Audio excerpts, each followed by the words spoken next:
sound. Hello. Hi, you playing video games? No.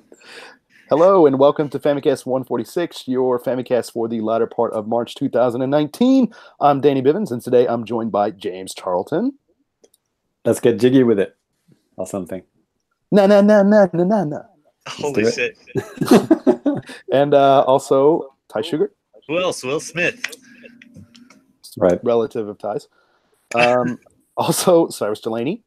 There's also the Irish Will Smith. That same thing. Isn't that T-Pain? He likes to think so. And we have a very special guest today. You might have heard him on the show before. It's our good pal, Rich. What's up, man? Hi, how's it going? Can't complain. So, Rich, you're in Japan right now, right? Yes, I think so. Okay. Well, okay. I'm sure. All right. Or is he? There's no way of knowing. We don't have the technology. Okay. But anyways, we got a jam-packed show today. Tons and tons of news. Last week there was that Nindies Direct, so lots of Nindies, lots of bombshells, and all sorts of crazy stuff went down. Oh, shit. So, Yeah, dude. yeah. So today we're just going to kick off the show with our news, mainly focusing on this Nindies Direct and a couple of other things. And then after that, we'll get into the new business and finish off the show. So without further ado, let's get into the news. And James, I think as you kind of pointed out that with this Nindies stuff, this almost makes it so it is not Japanese because Japan doesn't care about indies, right? Yeah, there was no Japanese Nindies Direct. There was a Nintendo UK one, and I think with Reggie's dying breath, he organized the NOA one. I'm assuming, but there was no Japan one. So all of the games that were announced, I don't know if they were announced in Japan later, just as press releases or something like that. But, yes, kind of like on Nintendo's website they do. And I will say, just for indie stuff, Nintendo here, they do this thing every week or something. It's called Hello Indies or something. Yeah, and they usually highlight some kind of an indie game. But yeah, you'd be kind of hard pressed to find some kind of a direct like this here. I can't even think of a time that it happened, but. Yeah, that's a good point, actually. I don't think Japan has ever had an Indies Direct. They usually mention them in the main directs, the big ones. But they never have an Indies-only Japan Direct, which is weird, isn't it? Right. Well, Japan gets a lot fewer indie games. Well, I mean, a lot more anime bullshit games that we don't get. Yeah, I mean, if you think about it, a lot of indie games that are coming out in North America and Europe, they're developed there. So I mean, that's just another hurdle that the developers and publishers have to go through to worry about translation and all that stuff. They're not in Japanese, right? Yeah, not localized. There's a whole bunch of companies that do that now, right? Yeah, localize it to Japanese. Right. So we all watched this Nindies Direct, or at least know about it. Looking at you, Rich. I'm just kidding. This is. I like how you wait till he was drinking. Yeah, so he couldn't respond. Yeah, I'm one of the few that Ty actually watched. Oh yeah, dude. For reasons under great duress. I think. Yeah, I woke up and I have all these messages from all over the internet. It looks like you have to get a Switch now. Find out later what he's talking about. Yeah. Well, if you're a fan of the show, if you've been listening for a while, you could probably work it out. But if not, sit tight. So I'm actually looking at the. This is actually copied from the official Nintendo press release. So these might sound a bit like how Giant Bomb used to do those kind of piss takes. They used to read the per verbatim. What the press releases for all those shitty WiiWare games that came out. I think James Jones did the same thing on the RFN as well. But yeah, so forgive us if they sound a little bit weird because these are the official press releases. And here, seriously, I thought you took the time to write all this stuff out. James, damn, man. What I meant to say was, I wrote all this. Okay, there it is. So yeah, we're saving the big ones for last. We're just going through just quickly. Speak up if you're interested in any of these things. First one we got on the list is Red Lantern. So you might remember this one as about the sled dogs. So you have to survive Alaska by being a musher.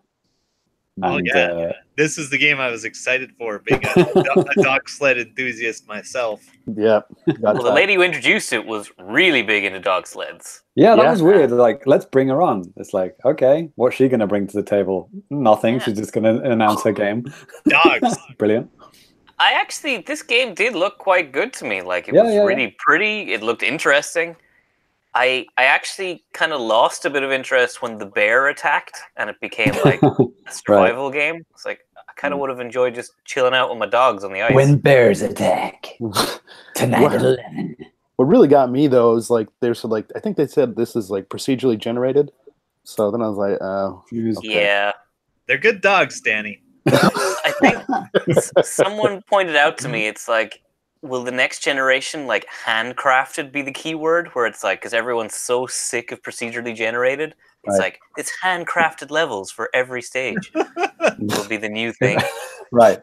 If I was like heckling someone, if like Nintendo Directs were actually stage events, I'd be like, get a fucking level of designer, you lazy twat. Yes, I'm looking forward to paying triple for artisan video games. That's right. We actually designed these levels, not an AI. You know, wow, big fucking deal. I think algorithms are pretty cheap. So anyway, I'm not actually sure what you do in this game. I mean, you obviously, you're just like skating through the wilderness with your dogs, with your rollerblades, yes. And then an occasional bear attack happens. Yep. Then you level up your dogs. Got your full dog. Yeah, I worry this is going to turn into one of those, like Rust or Ark survival, where you have to like constantly feed yourself and like supplies are limited, and you have to like do this like scrounging for materials thing. I'm just kind of tired of that mechanic too.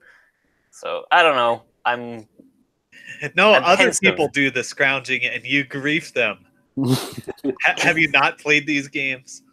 Yeah, I'll be just waiting for your sled to fucking fill up on supplies and sick my bear on you. We should have got Zach Miller's response on this, right, Diane? He's an Alaskan.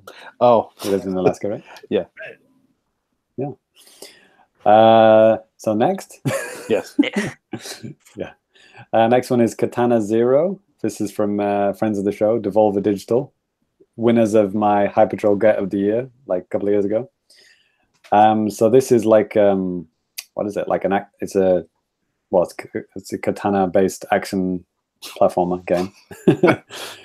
It says neo-noir instant death combat. So one hit and you're dead. So you basically have to kind of like, not memorize, but kind of like, get good at these levels to go through without dying. And there's like, you can manipulate time and stuff like that. So it's kind of reminds me of a game that we'll talk about later, the banana game. I forgot what it's called now. Oh, My Friend Pedro. It's kind of like My Friend Pedro, but with katanas instead of guns. It looks very stylish.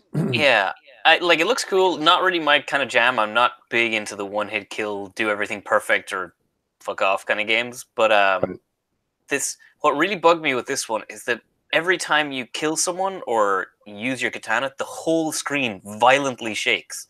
Like, it was actually giving me a little bit of a headache just watching this game. Like a 10-second trailer gave you a headache? Yeah, wow. Really. Like, I even complained to my wife. We were both watching the thing, and I was like, this is kind of making me sick. Wow. Yeah. It's cool how you can deflect bullets back and stuff like that. So, I don't know. I thought this would be like a fighting gamer type of a game, like memorizing combos, deflecting, hitting step back. I know from the outside, us fighting game veterans do look like we can control time and stuff, but... That's my secret. There we go.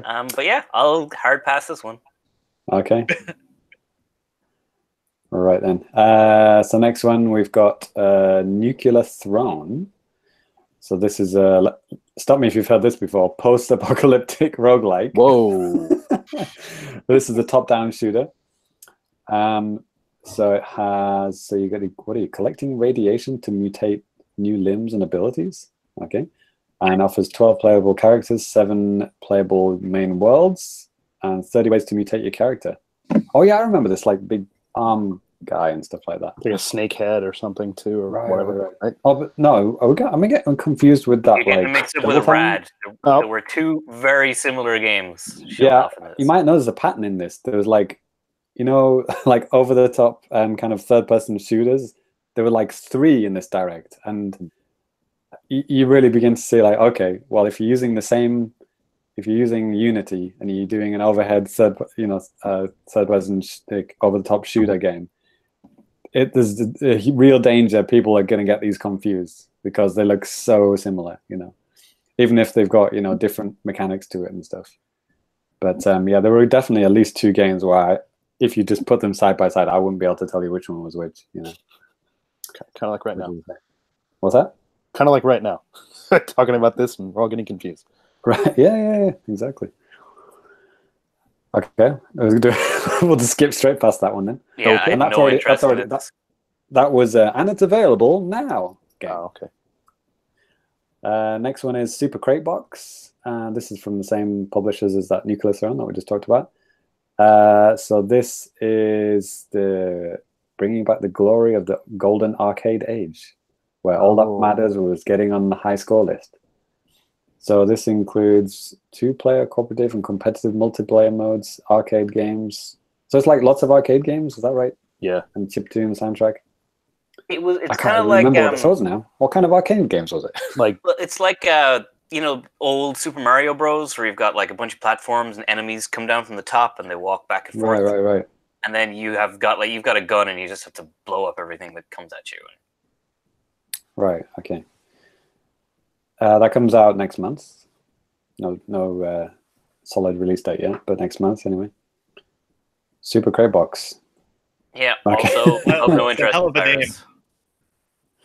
Yeah, it's like super generic name box. It's like might as well call it loot box. It reminds me of an old game called Crate Master. It was designed as a joke.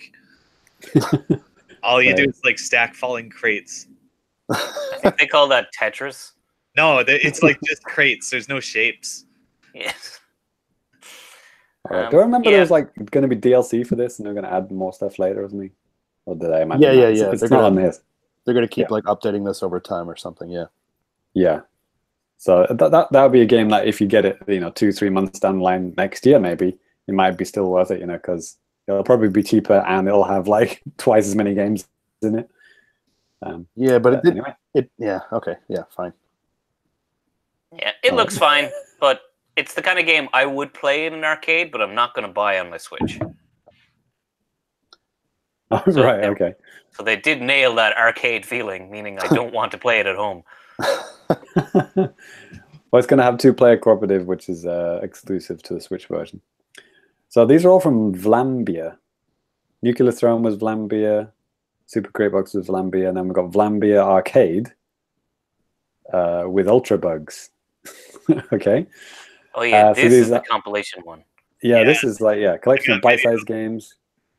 Is that what we're looking at now on the video version? I have no idea. Yes. All right. Are you playing like the whole Direct there, Ty? Yeah, I have it up. I can flip through it. Oh, okay. You can pause it. This is the Super Bugs one on Ty's. Oh, okay. Ultra Bugs. Get it right. It looks hype to me. A fast-paced, high-score centric game where players pilot a ship to fight endless space bugs. Okay. It's got bosses and stuff like that. All right, customize the ship, blah, blah, blah. It's coming out later this year. There it is, right on the screen. That's right. Reggie's changed. Reggie looks very different. The hell of it looks good. To pause on. Yeah, I like him. The 2 presenters, I can't remember either of their names, but they were fun. They're terrible, but the jokes are kind of deliberately bad, so it's fine. Yeah, I wrote this script myself. Pause for laughter. So next one. This is a big one. My friend Pedro, as we mentioned before, Devolver Digital, and Dead Toast. I guess they're the developers. So this is I call it like 2D Max Payne. Yeah. I remember really good. A long time ago. This is already out on everything, isn't it? No. I don't think it's out. It's not I finished. remember seeing trailers for it long ago, but Yeah, I just assumed it was out. It could Well, be like on it's Steam. It's system exclusive. To the Oh, Switch. yeah. It says system exclusive, so it's console exclusive to Switch, but it might already be on Steam. Who knows? Okay. yeah, no, it's set to be released on Microsoft Windows and Nintendo Switch in 2019. That's all. Okay. All right. So yeah, you can basically like. I'm guessing you use like the triggers to like spin your body around, so you can do like flips and like, but you can like shoot at the same time, and you can like hit like frying pans, like deflect bullets off and hit people around corners, like all in real time. Yeah, I love this kicking this basketball part right here. Yeah, that's funny. Yeah, it feels like that almost that each of your hands is an analog stick. I'm curious how it controls, because like you can move them independently. They point different directions. Yeah, that's probably it, isn't it? Control sticks for arms and then spinning with the triggers, maybe something like that. Yeah, I don't know. It's I hate the banana aesthetic, but the game looks fun. I don't get that. It's almost like the name is a disadvantage. Like my friend Pedro, there's a big banana on the front, and then when you play it, it's like a 2D Matrix game. It's like, what? Yeah. It's inside, sleepyhead. Yeah, I'm just gonna pause on that banana if you guys keep talking about it. Yeah, the banana joke kind of, it feels like, hey, wouldn't it be funny if you had a talking banana as the mascot? That'd be funny. That's as far as the joke went. I think it's fine. Whatever. No, I was all in for this game, but the talking banana, that's the deal breaker. Yeah, it's the straw that broke. It's pretty obvious that Devolver Digital are on drugs most of the time, if not all the time. So for somebody to just say, let's put a talking banana in, and then someone goes done, and before you know it, they're doing it. Sleepyhead. That's bananas. Right then. So that comes out in June. Yep. Next one, Creature in the Well, from Flight School Studio. So what is this? Another top-down pinball-inspired hack and slash dungeon crawler. Sounds good to me. So you bounce around, ricochet stuff, and then get upgrades and stuff. Yeah, it comes out this summer. This sounds like Ty's kind of game. Like, it has cool. a kind of a goofy mechanic that's kind of like weird and platformy. I feel like Ty would actually really like this one. Yeah, I would love to play this if it eventually gets like Kaizo bullshit hard. Because it looks cool. It looks like it could be, right? Is it Hyper Light Drifter? It kind of reminds me of that. The main guy definitely looks like Hyper Light Drifter, and it has that really stark color aesthetic. The colors are very. Yeah, what do you call it? The contrast between the colors is very stark. Like me and Cyrus are eager to say, it looks just like Hyper Light Drifter, but we only know Hyper Light Drifter from that fighting game he's in. What? Never heard of it. So there you go, Creature in the Well. Another one where the name and the aesthetic don't really match. Like the aesthetic or the gameplay don't really match. Creature in the Well. Next one, this is probably everyone's heard of this one, Blaster Master Zero. Oh boy! Yeah, from friends of the show, Inti Creates, makers of the game that I'm really good at. What's it called? Bloodstained. Yep. Yeah, check it out, Sunsoft. I didn't think I'd see that logo again anytime soon. Right, rip in peace. So this is a sequel. Sets the sequel months after the events of Blaster Master Zero. So is Blaster Master Zero actually like a sequel to Blaster Master, or is it just like a remix of it? Because Danny, you've got it, right? You might have played it for all of 25 minutes or whatever. But actually, that's very accurate. Man. At launch, you just like, man, I could drop a couple more bucks. I need more games, and you already have like 6 games. But now we've played. I mean, we played Blaster Master the original on the Famicom online video series. We did. Like, you have at least. I know you've played both the new one and the old one. Mm-hmm. Are they exactly the same? Just like no, there's more modern stuff. I mean, you could use more buttons and stuff. No, but is it like a remake of the first one, or is it like a new game? It seems like it's kind of a remake of it. Yeah, Blaster Master Zero is a remake of Blaster Master the original, but Blaster Master Zero 2 is not a remake of Blaster Master 2. Yeah, this is a sequel to Blaster Master Zero. I didn't even know there was a Blaster Master 2. Yeah, there's a lot. There's a lot, like, what the hell? Like Game Boy Color. I didn't even know there was a story. Right. I played the first Blaster Master Zero. The free demo they have wasn't gone on it, so I didn't go further. But I've heard it's great. And that launches on Nintendo Switch today. Well, it would have been today if we were doing on the day of the Direct, but we're not. So yeah, it's already out. Great job. Yeah. A bunch of people are already playing this. Good job, team. Apparently, it's harder than the original. It's Interesting, if true. Initial feedback for this game. People on Twitter saying it's balls hard. Rich, you're quiet. Do you like Blaster Masters? I have never played one. All right, then. Next. Next one is Pine. Pine. My favorite kind of tree. Is it? It's just called Pine, right? Congregate and Twelbound are the developers, I'm assuming. So this is an open world adventure with beautiful biomes. Okay. Biomes. That's not a word you see very often, is it? Yeah. You see it all the time if you've ever engaged with Minecraft. You know, I mean, they've got big cojones going after, like, let's make a game like Breath of the Wild on an indie budget. It's like, okay, well, good luck with that. It's like on a system that has Breath of the Wild. Like, this genuinely looks like Breath of the Wild. Like, it matches it kind of quality-wise. I was really impressed. Yeah, it's incredibly impressive, but it's almost like, would people ever buy this, over Breath of the Wild or play it over Breath of the Wild? I mean, you could even just replay Breath of the Wild instead of buying this game. Like, download the DLC for Breath of the Wild. There's so many other things you can do, right? And if you've done everything in Breath of the Wild, you 100%ed that game, and to 100% Breath of the Wild, holy shit, that's like 6 months of your life.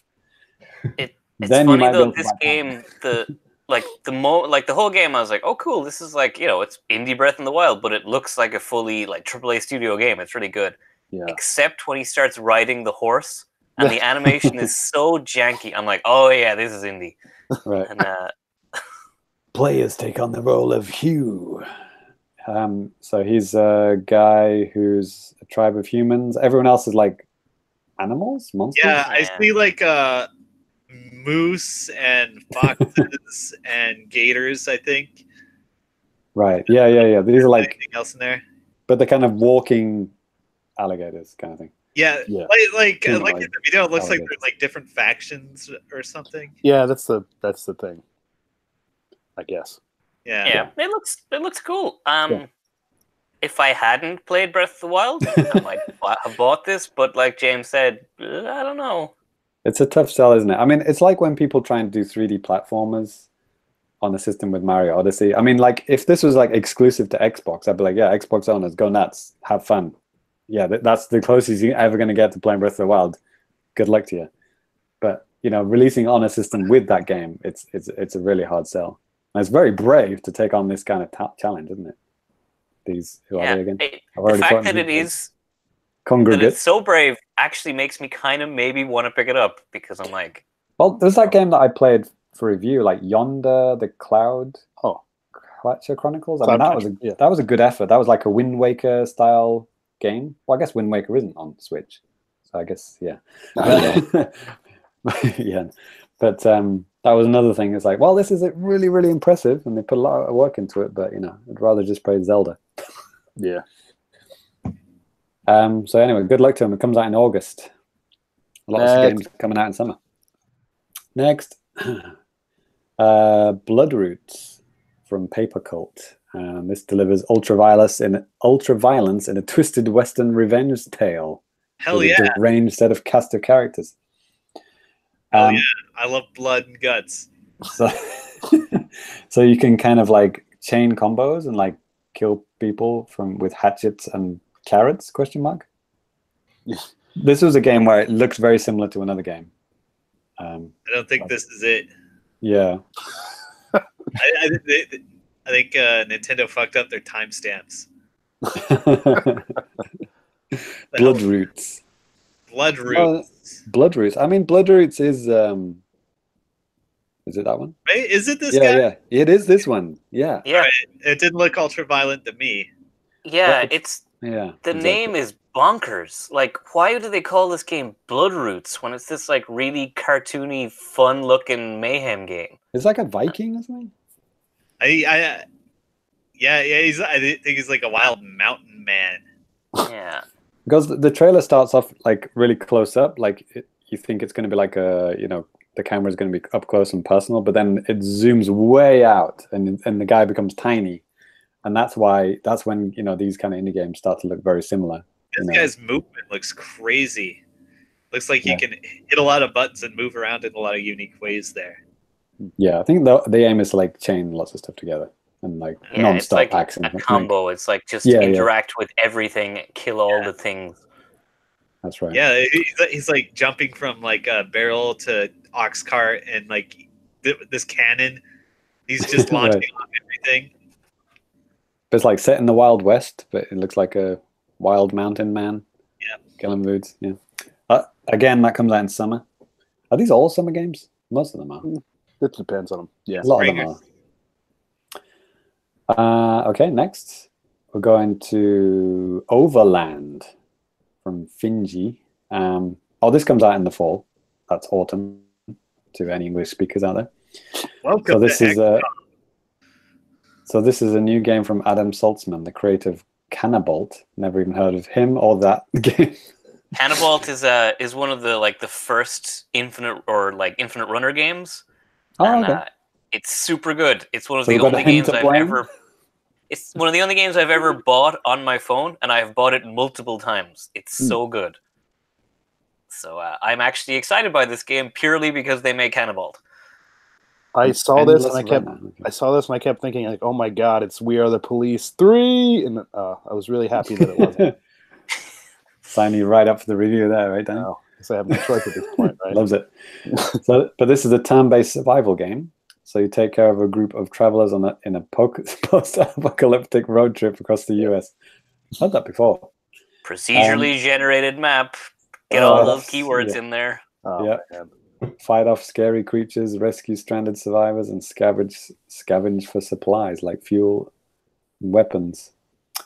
Does it have roguelite in here? No, I can't say roguelite, but I'm assuming it's roguelike as well. It feels like a roguelike XCOM kind of thing. Yeah. Actually, Ty, you got the video on? Okay, there it is. Yeah, I mean, again, I mean, even these art styles are starting to. It's like I've seen this art style in, several other games. Yeah. Yeah, dude. I mean, it's like Firewatch. It's like I was thinking Interstate 76, but yeah, I'm gonna go further back. Yeah, but like that's not that. It's more fight, but with brown. Yeah. So that's not that DOS game that you were telling us about before, was it, Ty? Flashback. Fuck, okay. I can't remember if Interstate 76 ran on DOS or Windows. I don't know. Maybe it was DOS, but yeah, it's old and it's good. Okay. So if you like turn-based survival games, Overland is that one? Yeah. Available. You have to think of a name for like all these like art styles because there's only like 4 art styles that indies seem to use. It's because they're cheap. Like they're cheap and they're easy to make look good. So, and that's not a complaint against indies. Right. Is that what you call this? Like flat shaded? Flat shaded. Yeah, that sounds right. All right. That's art style A. Let's call it flat shaded. Next one is Dark Wood. Dark Wood. All right, here we go. That's what she said. From Acid Wizard Studio and Crunching Koalas. Brilliant indie names there. I love Crunching Koalas. The logo is just a bunch of koalas hanging out and eating. That's great. Right. Are they from Australia? Crunching Koalas? Crunching Koalas? I kind of almost imagine an Australian using that as an expression. Flaming mongrels, crunching koalas. Right. So this is a survivor horror. Isn't that a spelling mistake? Survival horror game set in Eastern Central Europe. Blah, de blah, de blah. There are people, animals. They're in a forest. You can get powers. This is one of the most hideous-looking games I have seen in a long time. I think it is genuinely one of the ugliest things I've seen on the Switch. Yeah, it looks a little bit Photoshop kind of like textures there, doesn't it? Like default Photoshop layered texture. Yeah, like it's like clearly this is a style they went for. Like they knew what they were doing. I just hate it. Oh, what was that game? I think Ty played it as well. It's like a 2D kind of like puzzle shooter game. It was on the Wii U. Kind of reminds me of that.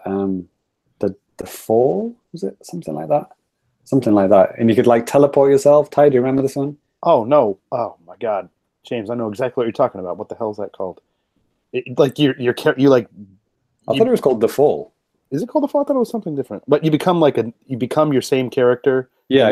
Behind and he's dead. That's right. You can kind of duplicate yourself and solve puzzles. Yeah. Oh, yeah. It's kind of like, the art style and the kind of feeling is very similar to that, except this is overhead. So it's supposed to be like a psychological horror kind of game, but from like over the head view. Yeah, it comes out in a couple of months. It's being like a combination of like oh god, what's the name of the artist guy that designed all the visuals for Alien? Oh, Geiger. Yeah. It's kind of like that. It's kind of like a little bit Warhammer, and it's kind of Eternal Darkness. Right. But all of the darkest, grittiest things you can think of. It looks like the dark and gritty PC games I liked in the mid-90s. Yeah, but a little bit poverty in this day and age. It looks a little bit poverty game. Yeah, sure, anyway, whatever. It comes out in May anyway. No exclusivity there, so you could probably get it for like 99 cents on Steam, before then. Next one is a little bit of an upgrade. NeoCab. This is from Fellow Traveler and Chance Agency. So oh man, that first scene there, it reminded me of that game where you fucking drive to Vegas. What? You know what I'm talking about? The joke video game. Bus? Desert Bus. Yep. Okay. This is like on a Blade Runner-esque. Right? Is it like a what kind of? I wish they would just say almost the like a visual genre. novel. Thank you, visual novel. Yeah. It's actually really interesting. Like the art style is cool. The idea of you being an Uber driver and just like it's really interesting. I think it's like set in the future, like neon kind of signs everywhere, and you're basically a woman driving an Uber cab, picking up you're people, the last talking to them. human driver in the city. Everything else is like an automated car. Right, and she's trying to find her sister or her friend or something like that, and she's she has to talk to people, get hints, tips, solve the mystery that way. Some of these characters have a tremendous sense of style here. Yeah, this is on my list. This interested me. I may never get it, but it has interested me. Her earrings and piercings and her collar all light up. Right. Right? This guy has some like weird things on his ears. He's very sensitive about those. What was that? We reviewed this on the site. It was like a driving based, a game like similar to like this. Is like based in Italy in the 70s or something like that. Oh yeah, I know. Somebody who reviewed that one. Was that Cyrus? Did you review that? No, not me. Maybe it was Michael or maybe Michael did it. Yeah. So it's like you're basically driving around the car, but that was like you could see outside the car. And it was very bright and colorful. This one's a lot darker. I guess it's a good time to have a chat, isn't it, when you're in a car with another guy? No, it's a clever setup. Like it's unique. I've never thought of a game like this before, so I really like it. Work Simulator? Oh, they're out there. Yeah. This reminds me of Cars of SimCity, where you used to be able to like build a game in SimCity, then you could buy Cars of SimCity, which will take your SimCity map and let you drive around it in 3D. I was thinking, do you guys remember an old PC game called Quarantine? Oh, I've heard of it. You're a cab driver in that game as well. Except you have to murder a zillion people and escape from a quarantine city or something. I thought it looked cool as fuck when I was an edgy young teenager. So if you want some of that action, NeoCab comes out in summer again. Put that on your list of 80 other indie games you'll be buying in summer. See me in MS-DOS. Next one is a very indie game name here, Swim Sanity. With an exclamation mark. Yep, from Decoy Games. So this is a multiplayer underwater shooter with co-op and versus game modes, all with online and local play, and comes with a ocean of content. Right? See what they did there?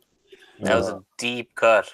It's got 150 challenges, 8 modes. You can switch between dual stick and motion aiming. And yeah, you can all play locally or online. So what is this? What kind? Is it like a? Yeah, it's like a side-scrolling shoot 'em up, but side-scrolling shoot 'em up. Right? Yeah. Yeah. Wow, there's Wi-Fi marks all over the place here. It looks really like that Splatoon font there too. Right. Right. I think I have 100 of these games on Xbox where you can connect 4 players and just like dual stick shoot everything. Yeah. Are you shooting each other? No, you're shooting enemies, right? So you're helping each other out. Or it looks like co-op. Probably racing for scores. It looks like there's some shark thing. There's co-op and versus. And versus. Yeah, you're right. I just said that, right? Versus and co-op. So I can see there you got deathmatch and stuff on the side as well. Yeah. All right then. Cool. So you can shoot your friends or shoot enemies. Swim Sanity comes out in summer. That's a very summery game, isn't it? Shooting people in the swimming pool. Brilliant. Don't do that in real life, please. Please. Okay then. So we're now going on to the bigger games. These are, games that probably people are going to buy, because people are just ignoring everything we said up until this point, I think. Yeah. Right. By the way, in the chat, Livia, I can never pronounce his name. Lemonade. Lemonade. Just saying Lemonade. Yeah, Lemonade. Yeah. Okay, cool. Lemonade. They said that the game you were talking about was the Swapper, not the Fall. Oh, thank you. Yes, the Swapper. Yeah. Brilliant. Yeah. Oh, that's a good game. I got it for like £2 on the European eShop or whatever. Price is right. Price is right. So anyway, this one is from Double Fine Productions. I think we've all heard of them. And Bandai Namco. Never heard of them. Right. This is Red. The name is possibly a little bit too simple. Rad. Especially when there's already that game like Rad Rogers or whatever. Yeah, it is. I was confused. I was thinking totally Rad on NES. Same thing. Rad Rogers, is that the game with like Duke Nukem and all these other kind of characters? Yeah, I legitimately thought this was a sequel to that, and then I realized it wasn't. Yeah, because that just came out last month. It'd be a hell of a turnaround time on a sequel. So this is a 3D game. Holy post-apocalyptic 3D action roguelike game. It's like over-the-head shooter game. Very similar to 2 or 3 other games in this Direct. So you play teenage guy and you journey into the Fallow. There it is. And you can kind of mutate your character, which is what was that other game? Somebody scroll up and find that other game. Nuclear Throne. Thank you. Very similar. So you can make your arms bigger, or you can give yourself a snake head. Or a giant purple arm, or 3 legs. Holy shit. This game also falls into really, really ugly in my term. I just do not like how this game looks at all. Yeah, it's not really what you would expect. I mean, from Double Fine as well. I mean, come on. They must have better designers out there. It's amazing. I don't think you guys can hear it right now, but it's got this amazing 80s soundtrack going on here. That's what it's called. I love that idea that everywhere you walk, grass sprouts under your feet. That's really cool. But the game just looks like a mess. It's just... There's a lot of shit on the screen, but none of it looks nice. Am I right in thinking Okami did that? The old grass growing beneath your feet thing? Sounds familiar. Yeah, I think so. Yeah. So is this like a single player only kind of story mode type thing, I guess? Looks like it. Yeah. So they randomly mutate your character. Okay, so it's random. So I guess because the roguelite thing must mean you play it multiple times, and you need different mutations each time, that kind of thing, right? You know, like I said earlier, like I really don't like procedurally generated stuff, roguelike. It's not for me. I get why sometimes developers want to do it, and I could understand why maybe some people would really like it. I mean, for the players, you can theoretically always have something new. It's something that you can always keep going to, and it's always going to be a little bit different. But I mean, for me, and we talk about it on the show a lot, I like deliberately designed things. It's just, for me, it's more enjoyable. You need those hipster artisan video games. Right. But anyway, that comes out again in summer. Whoop. All right then. Next Netflix is coming to Switch, boys. Yeah. Oh yeah. Ty asked for it, and he got it. And when I get my Switch, I will use it to watch Netflix. Hold on, let me just read this again. Sorry. Netflix are bringing a game to Switch. Okay. Oh, fuck. Stop the presses. Got time. That's right. Yep. Netflix got their programmers together on Nintendo Switch, got the Nintendo Switch developers kit, and programmed a game for the Switch rather than the Netflix app. Brilliant. So yeah, Stranger Things 3, the game, is coming to Switch. And it's going to launch on the same day as Stranger Things 3 comes out on Netflix, which is the 4th of July, which I believe is some special event in America. Who gives a shit? So yeah, it's like a retro-style adventure game. You know, like third, what do you call it? Third isometric view. Isometric. Shooter, I guess. Saying this is like supposed to be like a 90s like isometric game. This looks like nothing from the 90s. Guest starring Duke Nukem. I thought that too when this clip came on. It looks like a couple games I've played. It looks like Zombies Ate My Neighbors. I was thinking the same thing. Yeah, but the angle is wrong. Well, the camera angle is like like a Sim City angle. But yeah, like other than that, that's like potato, man. It's not that big of a deal. It looks I don't eat potatoes. like Zombies Ate My Neighbors with a slightly different camera angle. Or it's like was it Theme Hospital or Sim Hospital? That was what I was gonna say. It really reminds me of. Yeah, because the art style is like that. But you play as the mother of the and then the cop. You think there's like 12 playable characters? Yeah, they said there's a lot. Like the entire cast of the show, basically. Yeah, and they play as the kids as well, right? Yeah.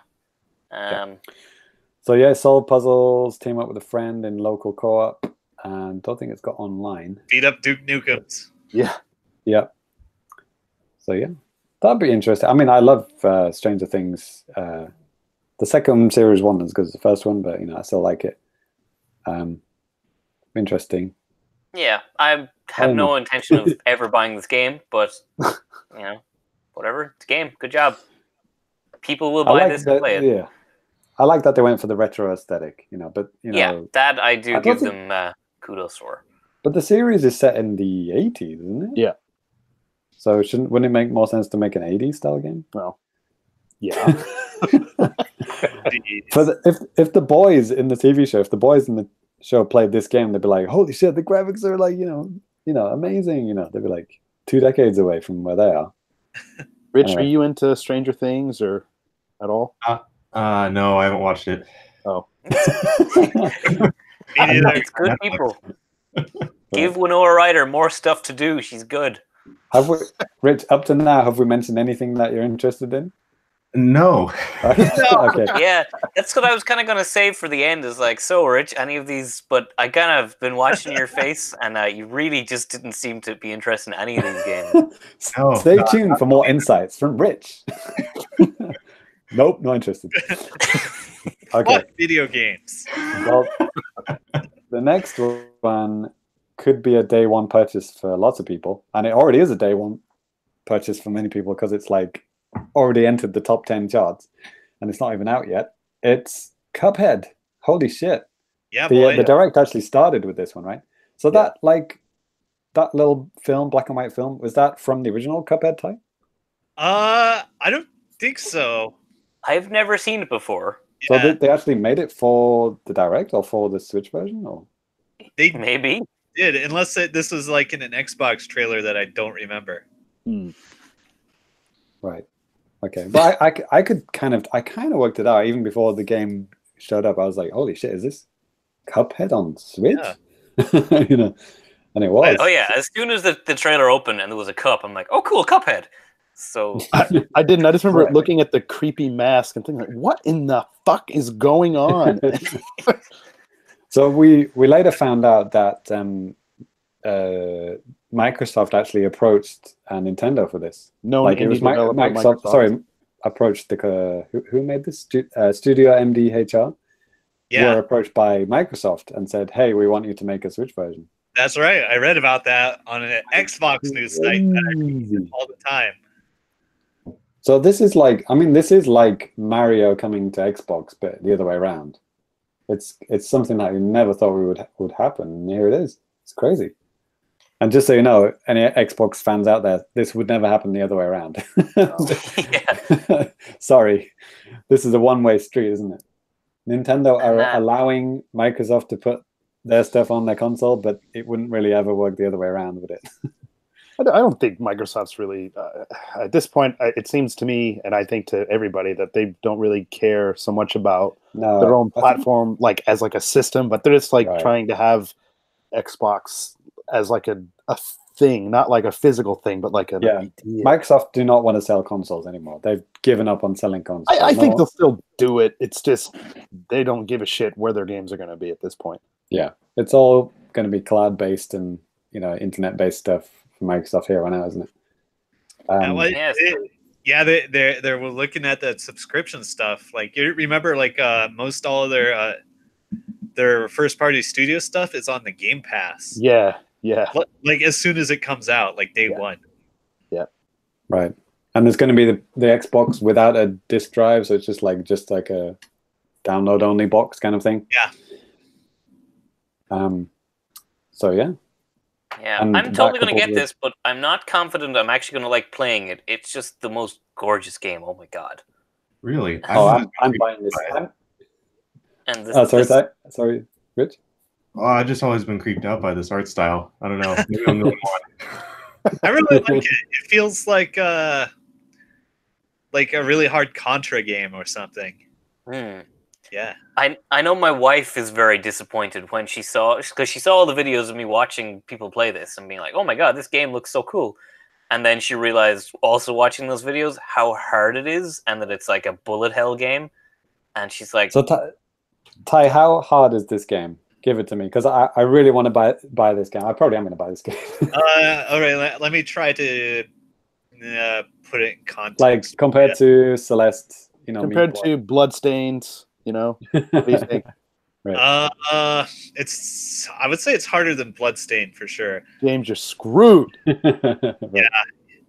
Get fucked. On a scale of basic controls in games, like not crouching all the time, to Cuphead. Wait, have you ever played God Hand? In terms of difficulty, it's kind of like that, I think. Harder than Celeste? Yeah. Oh shit. Oh man. Ty, if you play the game like with not a D-pad, do you think that's a good idea, bad idea? So I'm thinking like Switch Pro Controller D-pad. It's just not good for this type of a game.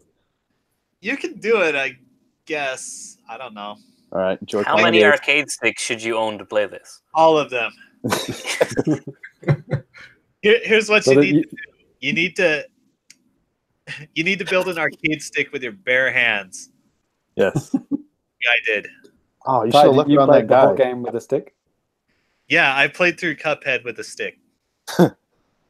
I can show you the stick right here. You never played with the Xbox D-pad? It was this one. With all the mismatched fucking buttons. Little misfortune head up there top. I like it. Yeah, right? Yeah, for audio listeners, Ty's holding up a fighting stick. Imagine that. You can see the insides. Wow. I did that.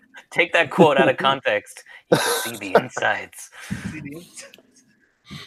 So yeah, this is at the time we're recording number 3 on the eShop, but it doesn't come out till April 18th. Yeah, it's even made, I think, top 10 on the Japanese eShop too, because it's like, yeah. I just don't get pre-purchasing when there's no benefit to it. Like, you don't get anything for pre-purchasing this. Downloads it. The icon. Well, actually, Cyrus, okay, you get the game's already downloaded to your system, so it unlocks immediately, and you get those sweet gold coins. Mwah. But like, it's Cuphead. It's not very big. It's basically downloaded the second you get it. Like, it comes up in the store anyway, and then you get the coins then too. What if you have mobile internet like some poor people that we know that? Oh, hi, James. Hey, what's up? Hold on, I don't know. Check if I've got any gigabytes to. Yeah, I'm all right. Like, if pre-orders gave you like a day of early access, even that, I'm like, yeah, that's cool. I would do that. But exclusive skins. Yeah, that kind of stuff. Like, at least it's something. But having like the number 3 game on the eShop be a pre-order for a digital title, that is just nonsense to me. Well, so, I will say I've thought about pre-purchasing it because I was thinking like, well, I have some money right now on like this debit card, and I want to buy this game. So either I can like, be responsible and just hold on to that money, or I can just spend it right now and not have to worry about it. It's is it 20 bucks? Yeah, maybe a little bit less than that. Okay, whatever, around that. Ty, does the Xbox version have a 2-player mode? Yes, it does. Okay, so there's nothing new for the Switch version, and they've said that they're not making any easy modes or anything for the Switch. It's exactly as it was on other consoles. Yeah, actually, what they were planning some DLC, weren't they, for Cuphead? Maybe Switch. Yeah, like it.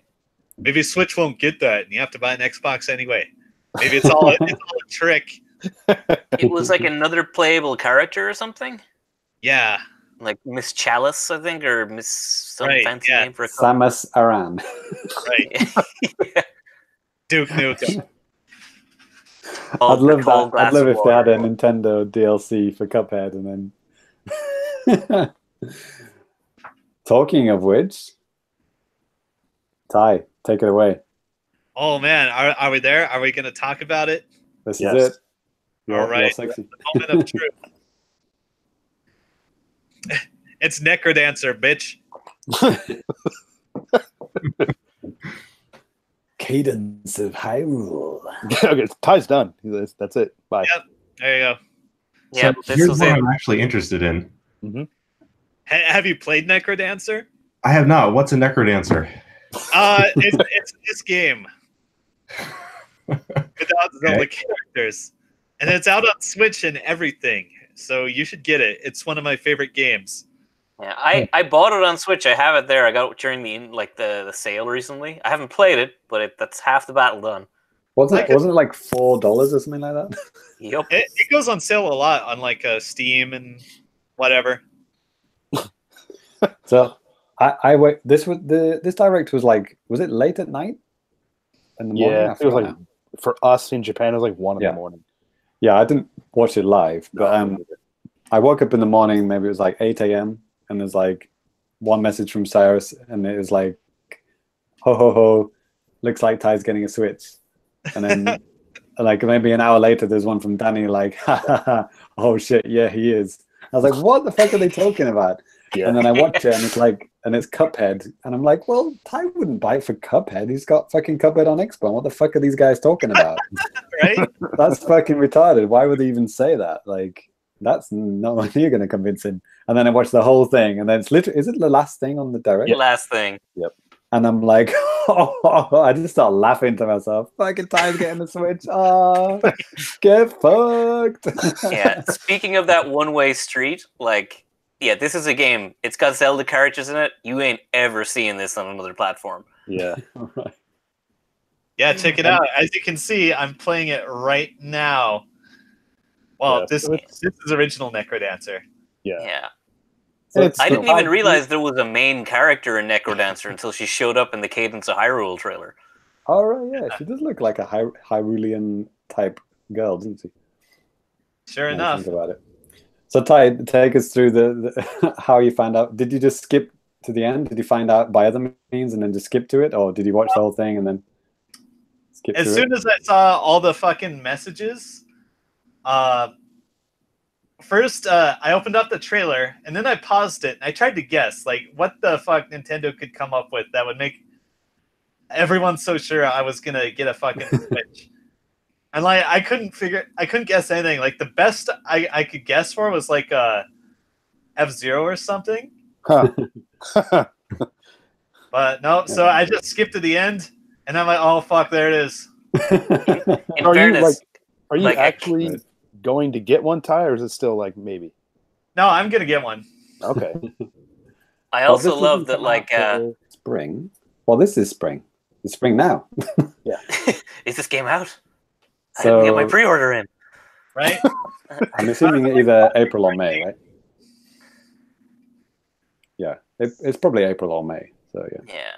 Ty can shop around a bit, find some deals. Yeah, I'll keep an eye out. I mean, I'll probably pick up some other games. Mm-hmm. I'll probably grab like Smash or something. Well, I know you love 3D Zeldas. Nope. So, just for those who are totally out of the loop here, what do you do in Necrodancer? It's like it's a roguelike. Procedurally generated roguelike. Yeah. But you know, it actually fits this style really well. Yeah, you have this dance music and you move to the beat. And yet you have to think fast to deal with all the enemies and try to explore your way to the exit. So what happens if you don't move in the beat, or are you forced to move in the beat? You can fuck up. You'll lose your turn. Enemies will swarm you. So enemies always move on the beat. So if you fuck up the beat, they'll keep moving, even though you're stuck. Yeah, like in one beat, like you move first, and then enemies do. So you have initiative, and you don't want to drop that. So obviously the music for the Cadence of Hyrule version is all probably going to be Zelda theme music, isn't it? I wonder who's gonna compose that. Because okay, in Necrodancer, there's like 4 different fucking soundtracks. Like there's the original one. There's like a heavy metal version by Family Jewels, if you know him from YouTube. And not hold on, maybe I can show you who's on the soundtrack. There was somebody else too. So it says here there are 25 remixed Legend of Zelda tunes. Right. You know, I will say that like some of them. Okay, so these are. Oh yeah, A-Rival, my boy. Okay, Danny B. That's not me. Right. I was going to say, wow, Danny. Yeah. So the composer for this game is Danny Barawanski and Baranowski or something. I don't know.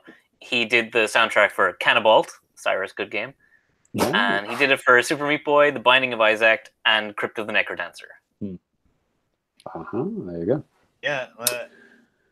Look at these different Cool. soundtracks here. And there's also like a special DLC you can get the soundtrack to what's that fucking game?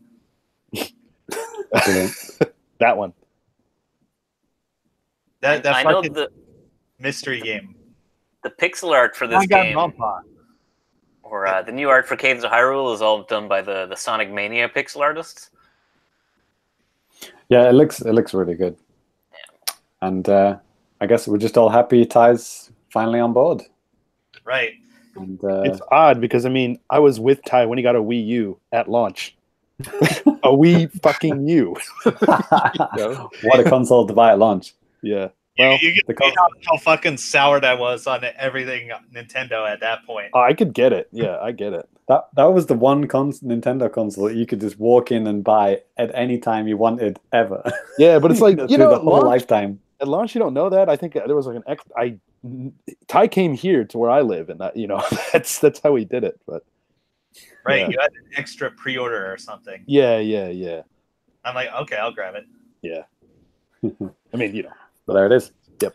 So yeah, on top of all that good stuff that we mentioned, there's a whole bunch of discounts. So if you go to the eShop, there's a 30% off on a whole bunch of stuff, including Firewatch, which sounds interesting, and Yoku's Island Express, that kind of pinball adventure game. Yeah, if you're listening to us live right now on YouTube, basically you probably have just a matter of hours or whatever to get on this. If you're a Japan only eShop type of person, well, there is no cool sale for this. Yeah, I mean, yeah. You might be able to get some anime booze for sale, but nothing that we talked about here. Nothing. That's always the case, though. Yeah. Right. All right then. Cool. So there it is. So let's move on to some non-direct news. What kind of news would this be, James? Japan news. There it is.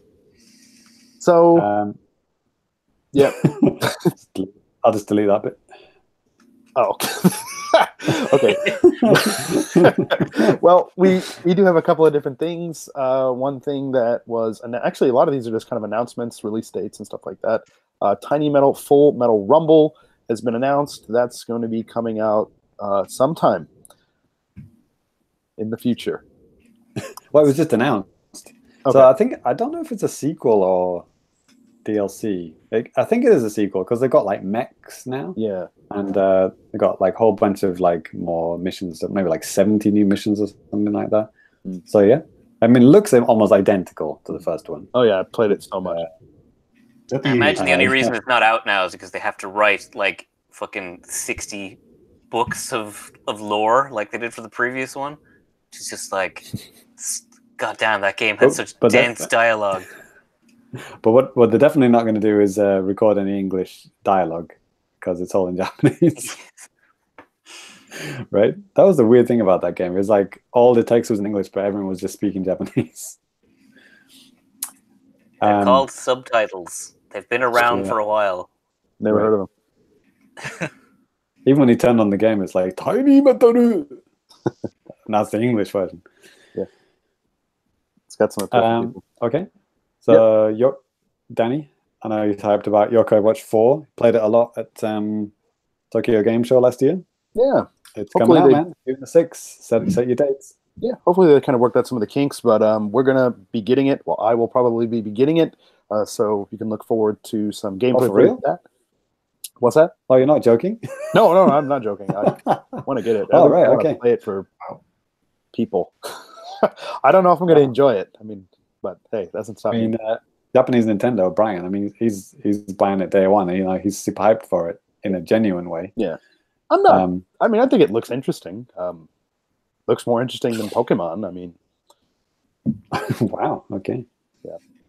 Danny, you want to take the next one? Yep. This has me written all over it. So we talked about this a little bit on the last episode. Jikyo Power Pro Yaku, or the Power Pro baseball game for Switch, finally has a release date. It's coming out on June 27th. It's going to be about like $65, same type of thing. But one thing that they talked about that they didn't talk about in like the 30 seconds they showed last time, this actually has Amiibo support. There's going to be some kind of a special Amiibo card that they didn't say how. I'm assuming it comes with, the physical versions of the game. And if you don't get the physical version, then maybe you're just SOL.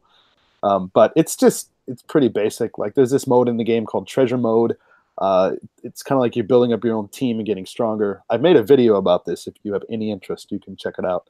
But I don't know. Seems kind of interesting. You know me. I like my. There's a lot of baseball videos on the YouTube channel. Actually, yeah. That's just the way she goes. Right. So. All right. Yeah. Why are we talking about EA laying off 350 people? Yes. So actually, I saw Cheesemeister had posted about this, and I was like, "What the fuck?" And I guess this has something to do with EA's presence in Japan, and also Russia, randomly. With some of these layoffs, I guess they're kind of cutting down on maybe having people actually be working in Japan or something.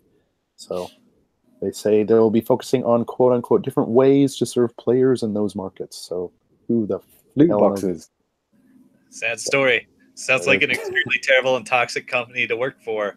Hey, they were getting severance. They were actually getting severance and stuff. So. Oh, good for them. Yeah. Yeah. Their entire staff is definitely unionized, though. Oh. Just saying. I heard that this is mostly to do with marketing and publishing people. So it's not like game studios. It's the marketing arm. Oh, okay. Yeah. Well, they're apparently investing way more into YouTubers. So it's like let them do all the marketing for them. There it is.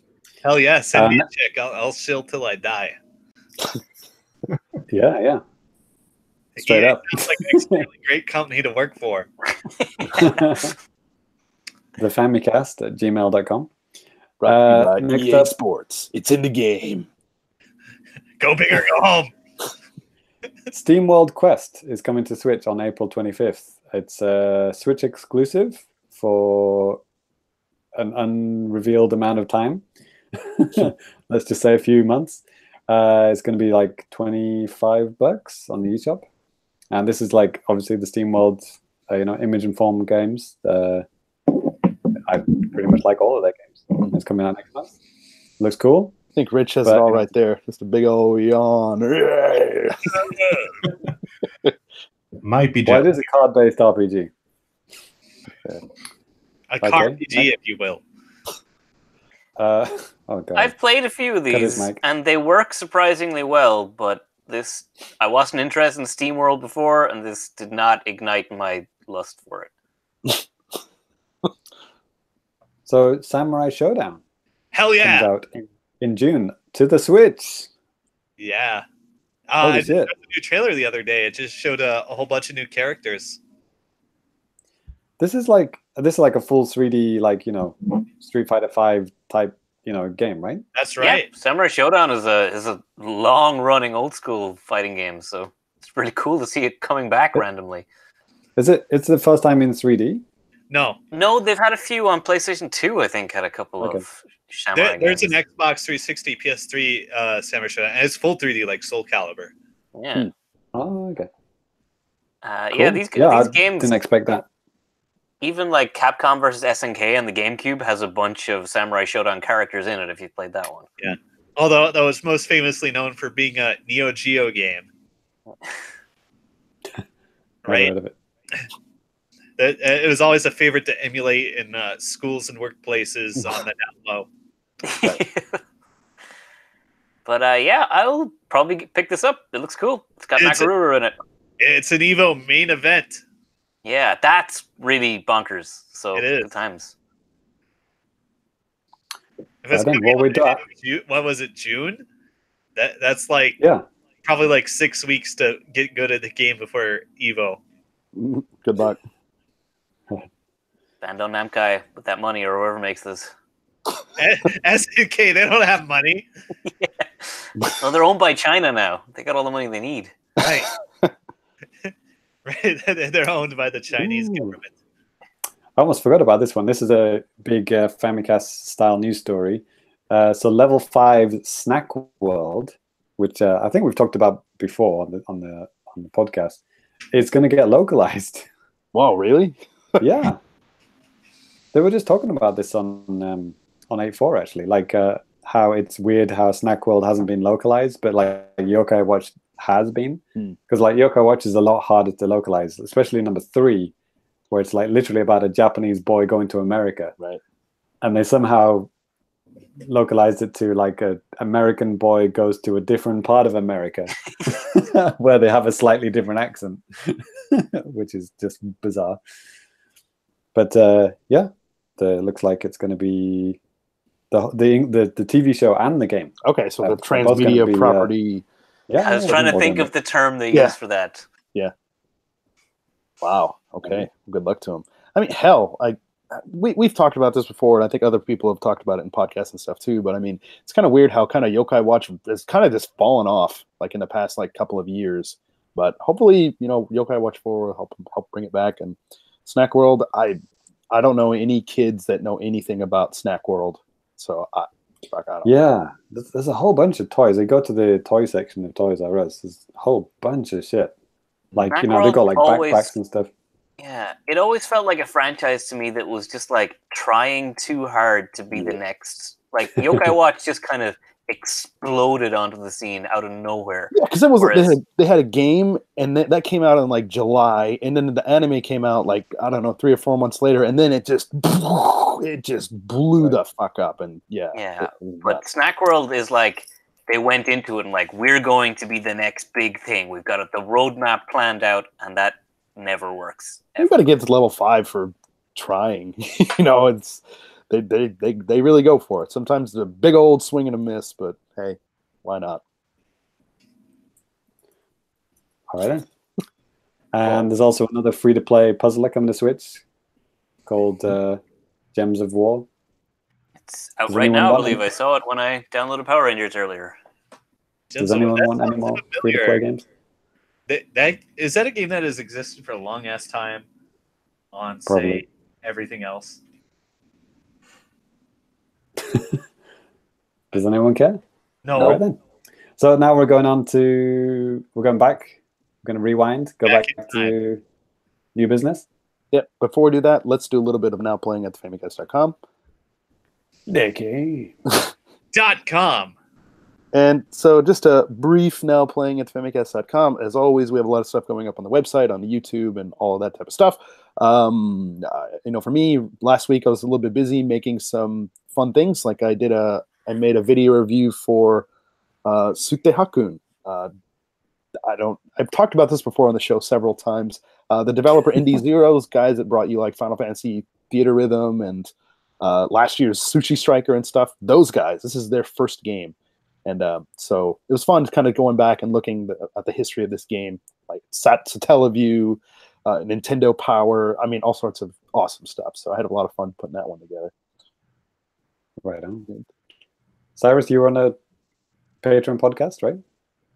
Yes, I was. So it's been a while, but I finally managed to make it to the Collector's Corner, which we just recorded with Danny earlier. Yep. So we had an abundance, and it's finally the long-awaited Disney Infinity episode. Yes. I know you've all been bated breath waiting for that one. Yeah, it was good stuff. Listen to it. Danny shows off an empty box. Yes. Well, pretty par for the course. Jesus Christ. What's wrong with you guys? Yep. So much. So I managed to upload a couple of things to YouTube as well. I'm having trouble remembering what it was. There was a cool bit from a cool moment from Wolfenstein 2, which I uploaded. Yeah, you should check that out. Spoiler alert! Right now. Yeah, actually, Ty, I want you to look at that Wolfenstein footage and tell me what you think about the motion aiming and stuff like that. Is it more similar to mouse and keyboard than controller, or does it look like controller thing to you? Controller controls to you? It's the fastest way to get. Is it on your Twitter? No, it's on our YouTube channel. YouTube.com. Look for the Famicast on YouTube.com. Turok. Dan, you had Turok, right? Oh yeah. I'll be talking about that here in a little bit. But yeah, I had some direct feed footage of Turok when at that point everybody else probably already had their reviews out. But that's the way she goes sometimes. I think they've had their reviews out since like the 90s. Well, that too. That's And then I got another couple of videos coming out, but I'll talk about that in new business because it's related to my new business. Okay. All right then. All this and more. All of this and more. .com. What? All right. So for new business, Rich, I know you've been awful. Actually, hold on. You've just been awful. James? Wow. Jesus Christ. Well, you cut off mid-sentence. That was a terrible way to introduce someone. Took the words right out of my mouth. Thank you very much. Most important patron. Yeah, I love Rich. James, how are you looking with your situation that you were typing? Yeah, I should probably go first for reasons. Go ahead, James. Which I'll talk about maybe some other day. So yeah, I finally wrapped up Wolfenstein 2, and it's a fantastic game. And I found out there's another ending to it, and there's a whole bunch of like post credits, stuff to do. But I don't think I'm going to do that just yet. Spoiler alert! I've got live footage of previously recorded footage. There you go. But yeah, it's definitely worth the shot. I mean, there's so much stuff to do. Even though it's only a single player only game, there's a whole bunch of stuff to do, and the ending is crazy and great. And I really liked for Nazis. Right. Pretty good. As usual for panic button, like looking at this video that's playing right now, this game is too good looking for the Switch. It's pretty ridiculous, isn't it? Yeah, we're watching footage of me lasering Nazis to death. And viewers are watching a live stream of YouTube footage of this game, and it still looks good. Right. Right. Awesome. Yeah, totally on my list. I'll be picking this up at some point too. Yeah, I want to get this physical. I have the Japanese version of Doom physical. I got to get the Japanese version of this physical just to complete my collection or whatever. All right. Another quick mention is Mario Odyssey. I have been playing Mario Odyssey. Like it was actually because of my son. My son wanted to play it. He loves playing it. He usually just walks around the town of each world and just talks to all the characters, and then he somehow accidentally finds all these moons, because like there's loads of moons where you just talk to someone, you get a moon. It's like, or you just do something very simplistic and you get a moon. And my son ended up getting like 5 or 6 moons just by talking to people. And I was like, okay, well, I could just hang out here. Like, let's try and find some moons over here. I haven't been to this section before. And then maybe with my son, next to me, we got maybe like 10 or 15 moons. And I was like, oh, we did pretty well. And then he went to bed. And then I was like, oh, I'll just play a bit more. And then a bit more turned into like several hours. And then it's like 150 moons later. I'm like, okay. And then the next night I got like another 80 moons. So like just in the past few days, I've gone from like 600 moons to like 810, I think I'm on now. Yeah. I saw that on your Twitter. Only 3,000 more moons to go. Right. So there are only 880. Oh, what is it? It's 800 and something unique moons. I can't remember. That like actually matter, right? Yeah. The other ones, like, I think I can't remember the number now. But whatever. Let's say there's 840 moons. The last 60, you could just buy them. Yeah. I think they just kind of like, well, we've done 860 unique moons. We don't need to do any more. And if people really want to have that 999 on the top of their Odyssey, just let them fucking buy it. So I don't know how far I'm going to get. There are some moons which are complete bullshit, like the volleyball ones and stuff like that, and the jump ropes and stuff like that. I'm almost like, out of spite, I just don't want to do those. Oh man, I loved those ones. Bullshit. I'm not even kidding. I loved it.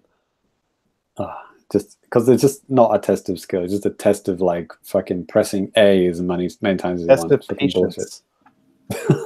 I'm not a patient man. I don't know why the hell I like that stuff too. It's weird. I'll probably do all of the main real moons, like that actually involve platforming. All I'm hearing are excuses. So yeah, next up, I finally played through Deltarune Chapter 1, which is currently console exclusive or whatever to Switch. I know it's on PC as well.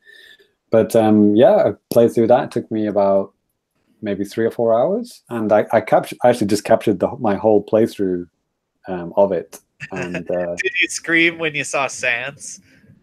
Yeah, it was nice. Like, I mean, I don't know if it's officially a sequel to Undertale or if it's just like in the same universe or something like that. But it is nice seeing all those other characters, and I like spoilers, dude. Yeah, can't ever say the word Undertale without a spoiler tag. Okay. Spoilers. It's a video game on Switch. Triggered. Like, it's free, right? On Switch? Yeah. It's $0? Yes. $0, yeah. Just make so sure. What was I going to say? The battle system is like a little bit different from Undertale in that, it's like a nice transition. Like you actually physically, bump into characters on the overworld, and then they kind of like smoothly transitions, puts them on the side, almost like a JRPG style with the characters on the left, and then you kind of attack. Well, no, you can attack if you want, but like it's the old Undertale, like bullet hell type dodging situation. But it's kind of like remixed it enough that it feels different, and I really like that. Right. And the new characters are funny. Yeah, and you have a party, right? It's not just one character. Yeah, exactly. You have 3 or possibly more people in your party at any given time. And it's definitely worth checking out. I mean, the game starts with like, have you played Undertale? If you haven't, and it actually directs you to the eShop to buy Undertale. It's a good move, actually.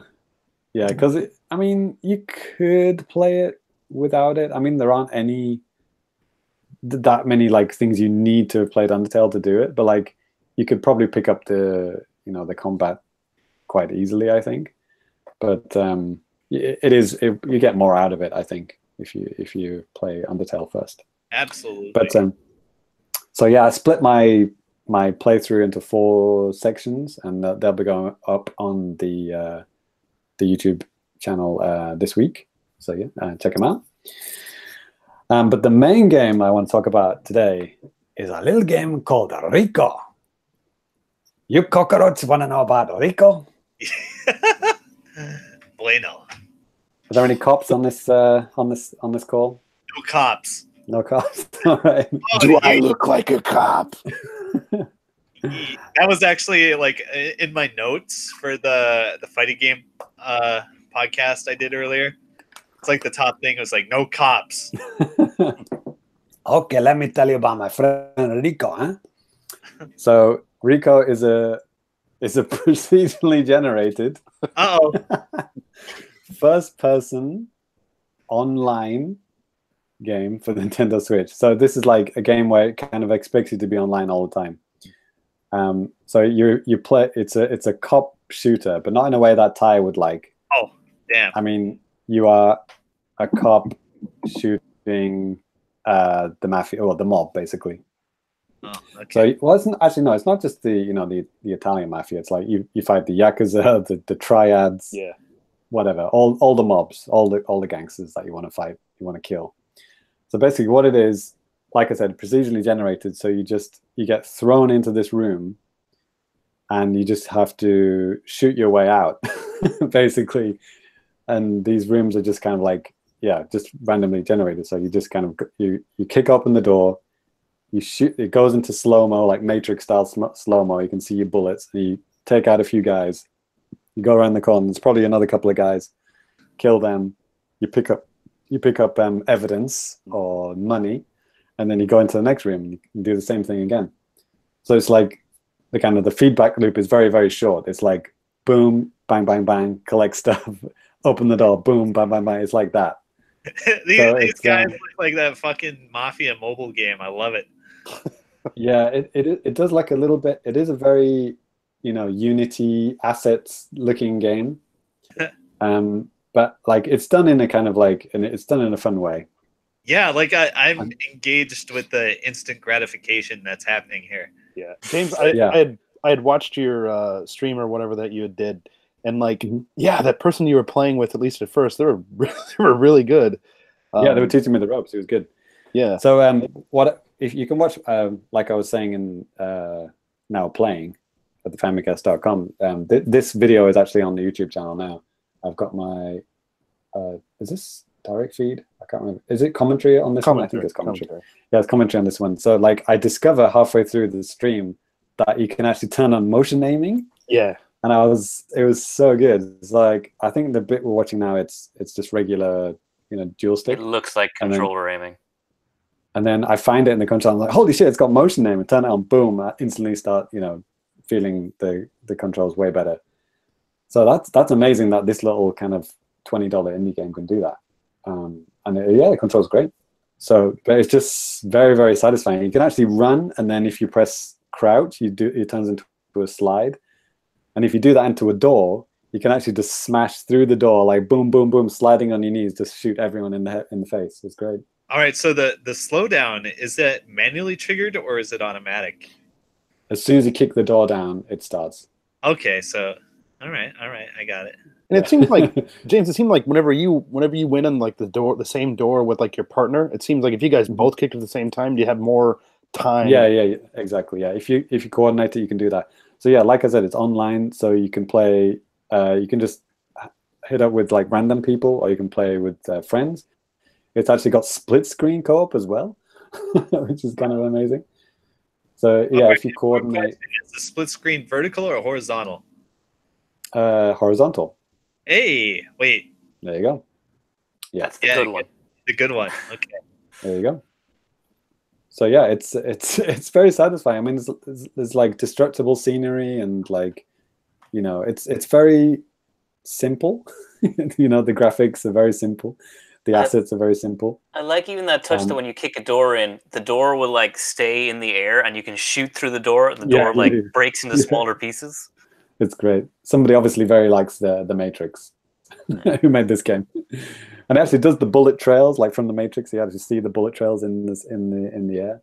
Oh yeah. Yeah, little ripples. Yeah, the ripples. I think it lasts maybe like 3 or 4 seconds. But it's very satisfying. I mean, I might buy this. This looks good. Yeah, like if you, I'll play with you. Do some co-op. And the the procedure generated and roguelike part of it is that like there's no single player campaign because it's all procedurally generated.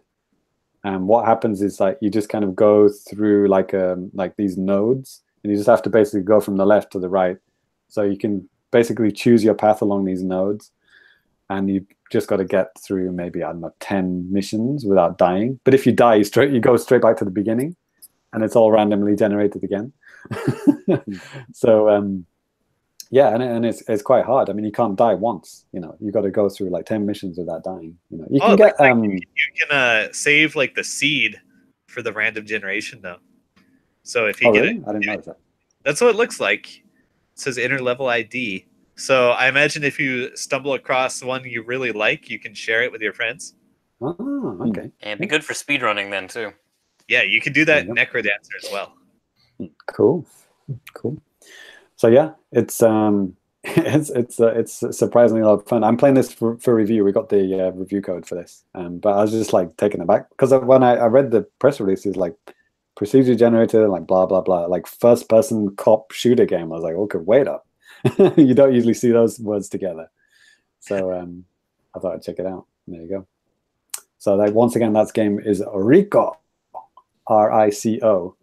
And it's got this really the thing that threw me at the beginning is it starts off with like an intro video from this British woman. Yeah. And I was like, what? I thought this was like I was playing like an American cop, shooting, drug lords. Like, why is this British woman here? She's like, I'm Sandra from the British police, and I'm here to assist the, LAPD. I'm like, what? That doesn't make any sense. By the way, why would a police commissioner from the UK, a country with no guns, give advice to fucking American cops designed to, shoot people in the face? Right? I like how Stone Cold Steve Austin, like James Bond. Yeah, Stone Cold Steve Austin made an appearance in this game too. That's nice. Oh, there you go. Yeah, there he is. Yeah, you start to see the seams a little bit in this game when the same character or the same guitar rested against the wall you've seen like 50 times. It's like Unity assets, the game. But it's a lot of fun. And I think it'd be even more fun if you played with a friend, with what do you call it? Voice chat. There you go. I forgot the word because you're not used to saying it on a Nintendo podcast. And it doesn't have any of that built-in voice chat from Fortnite or anything like that. Even though that is now part of the development kit in the Switch, they haven't added it to this, unfortunately. It seems a game where you really would need it. Yeah. True partners just know how to work as a team. It's an unspoken relationship. It's very true. Yeah. So yeah, if you're interested, check out the video on YouTube. Rico, check it out. Whoop. Right then. Next. Cool. All right. Well, Rich, since you've been here and you're looking a little bit sleepy, maybe we can get you talking and wake you up a little bit. So, Rich, what have you been playing lately, man? So my life for about the last, 4 months, something like that, has been Persona 5. Okay. It's really good. Mm-hmm. Has anyone played it? I have a copy in my house, by my TV, by my PS4. That is not mine. You should put it in your PS4. I don't know, man. That's crazy talk. Big commitment. Yeah. That's a whole 20 minutes of gameplay that he could spend on a different title that he's never going to play again. Yeah. No, I have high aspirations to play Persona 5. I'm kind of waiting for a Switch announcement. Yeah, I don't have it, but I love to listen to the music from that game. Yeah. So good. Oh yeah. No, the music's amazing. Yeah, I think people were hoping this like Persona 5R announcement last week or earlier this week, whenever that was going to be something related to the Switch, but it doesn't look like that's the case for now. Okay. So we'll just have to be happy with Joker and Smash, I guess. Yeah, that's all we got, right? Yeah. They just announced that new Persona 5 Royale with like the female protagonist, maybe. So. Yeah, I mean, I don't know if that's for sure, but at least looking at the trailer, it looks like that's what they're going for. So, yeah, that'll be interesting. I know a lot of people have wanted that. I think that was an option in one of the Persona 3 remakes or whatever they did. Yeah, Persona 4 had it too, I think. Not as a protagonist. Okay. Yeah, in the Vita Persona 4 Golden, they added just like I actually didn't play that version of Persona 4, but I think she was just like another party member or whatever. Gotcha. Yeah. Because Rich, from talking to you, man, it always seems like you're not playing like a lot of little things. You're playing like one big thing for like a long time, and that's a pretty solid strategy, man. I'm not gonna lie. Yeah, pretty much. Yeah, I just don't have. I don't know. Yeah, I just like to get into something and play it for a while. So yeah, I put in probably 140 hours into it so far. How far do you think you are towards completing it? Well, so I beat it, Okay. but it has a new game plus, so I'm going through that. To 100%, I think he beats. Well, does no, that I was legit. It's like maybe he's not finished yet. Yeah. I'm knee deep in Xenoblade Chronicles. I know how these things can go. Oh man, I gave up on that one. Yeah. But yeah, I don't. Yeah, it's a really fantastic game. It's stylish, just incredibly stylish,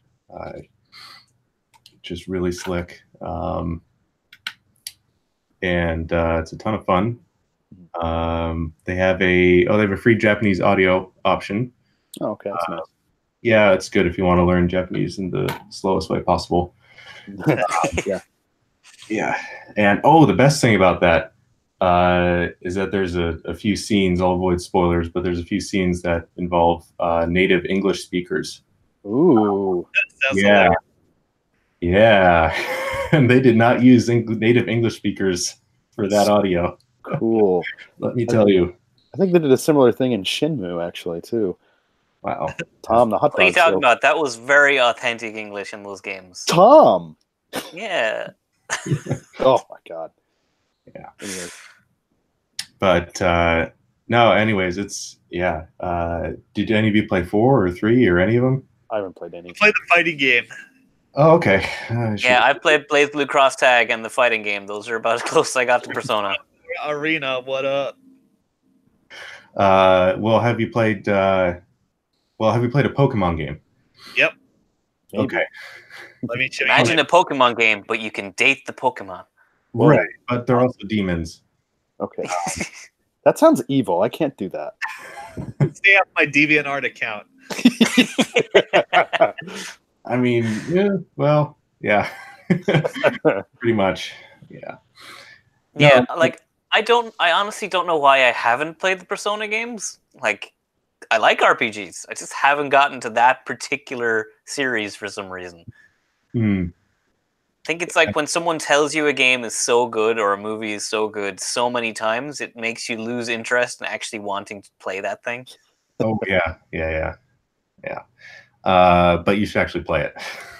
Yeah. I mean, like I said, I literally have a copy in my house. It's like a friend's for another friend. And then like recently too, just like I haven't played anything on my PS4. It's usually just Switch only. It's just, the wife comes home and she doesn't want to watch me play like Red Dead or anything on the TV probably. So that's my excuse at least. Well, you can just do remote play because they got the app now.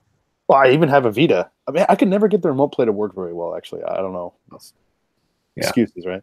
Well, actually, it works surprisingly well for me because I just loaded it up on my phone and I can connect to my PS4 at home on the other side of the ocean. Wow. Well, to be fair, I haven't tried this in many years. So. Oh, yeah. I think it's gotten a lot better. Okay. But anyways, yeah. I don't know. Maybe I'll finish it someday, but I want to get all the achievements first. Hey, Achievement Hunter. There it is. I'm not. It's just this game. I normally don't. I normally don't care, but the game's just so good. I got to give it my all. Yeah. Good. Cool. All right. Well, is that all you got for us, Rich? Let's see. I thought I was going to have something more Nintendo focused because I downloaded the Captain Toad DLC. Oh, I did too.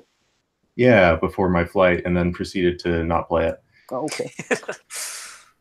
It looks like more Captain Toad, though, so I would say if you like Captain Toad, you should probably get it. That's a very fair assessment, and that's exactly true. Yeah. So, yeah, that's about it, though. Okay, cool. Well, I'll go ahead and go next. This one isn't going to take long, so like we kind of talked about a little bit earlier, I've been playing a little bit of the Turok remaster on the Switch. Of course, this has been out on PC and Steam and Xbone and all that stuff for a while now. But, I was kind of interested just because, hey, man, who doesn't remember some Turok from back in the day, right? Am I right? It's cool. Okay, we got one. I like the Xbox 360 game Turok, where you're a badass space marine. My favorite one. Anyways, so like I never owned a Turok back in the day. It was like a game that a friend had or something that I had rented or something if my parents weren't paying attention. And I remember it playing a lot better than what it actually did. And then I actually sat down and was trying to play some Turok Rage Wars like 2 weeks ago at my house. And that the Turok controls are funky as shit, and just really hard to get into. So, having this version of the game actually being, dual analog support and gyro supported in here too. It feels really, really, really fast, and it actually feels really, really good. And I remember the jumping and stuff like that, the platforming in this game back in the day just being kind of awful. Like, it seemed like you'd kind of miss your jumps and stuff like that. But on this one, whenever you're doing your jumps, it kind of like does like kind of like it looks down a little bit so you can kind of see what's coming up and stuff, which is really super, super helpful. And the game runs at 60 frames a second, even on Switch. I mean, it's an N64 game. If they couldn't pull that off, okay. Did they push back the bog distance a bit? They did, yeah. You played this one too? Yeah, I got it on my Xbone. Okay. I can play it right now if you'd like. Oh, it's okay. It's okay.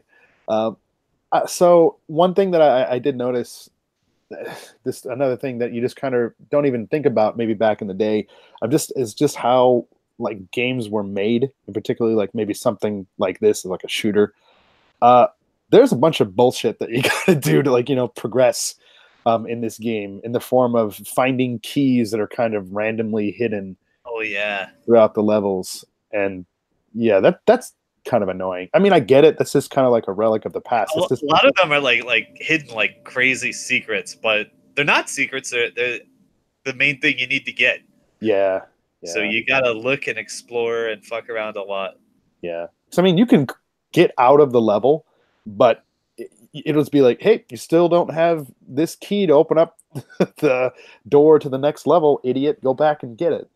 And yeah, that's what you have to do. So that's kind of annoying, but otherwise, I mean, gameplay wise, graphically, all that stuff, I think it's fun. It's just a little bit frustrating just because it's a little bit archaic.